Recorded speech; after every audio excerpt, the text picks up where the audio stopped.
Quel parcours, c'est vrai, depuis 2008, année de la sortie de l'école où j'ai été diplômé.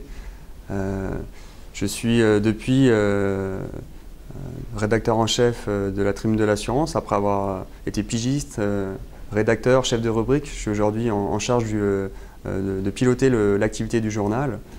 C'est un poste très intéressant puisque ça me donne une vision très globale du marché, de toutes les évolutions du secteur de l'assurance. Donc je dois dire que je suis très content. La formation que j'ai eue à l'ENAS et les différents contacts que j'ai pu nouer lors de mon passage à l'école me servent régulièrement puisque forcément le bagage technique est très important pour comprendre les enjeux. Et c'est vrai que les différents intervenants que j'avais eus à l'époque, je les croise de nouveau. Donc c'est toujours un plaisir dans ce petit secteur de l'assurance de croiser des professionnels de qualité.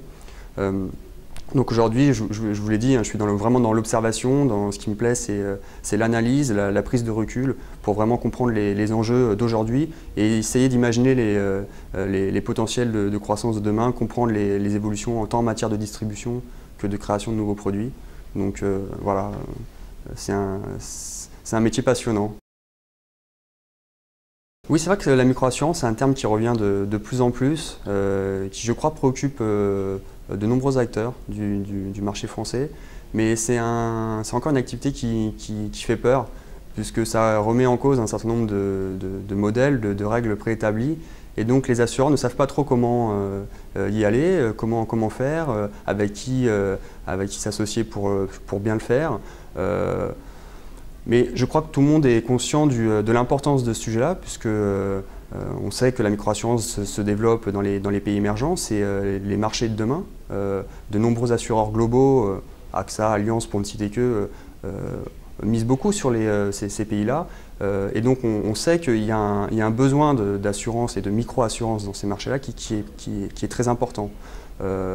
Mais le tout, c'est de structurer ces produits, de trouver les bons canaux de distribution pour proposer une offre qui soit vraiment en phase avec les besoins d'une population qui ont des besoins très différents des marchés matures du pays du Nord, comme la France, des marchés matures comme la France, comme tous les autres pays européens.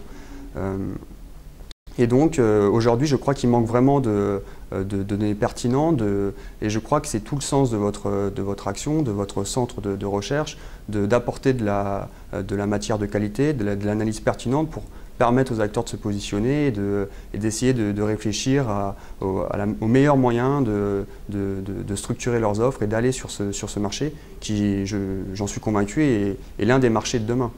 La grande différence, c'est que déjà le niveau des primes, on est sur un niveau de prime beaucoup plus bas, donc ça remet, je le disais tout à l'heure, en cause certaines règles. Le modèle classique de l'assurance est à réinventer.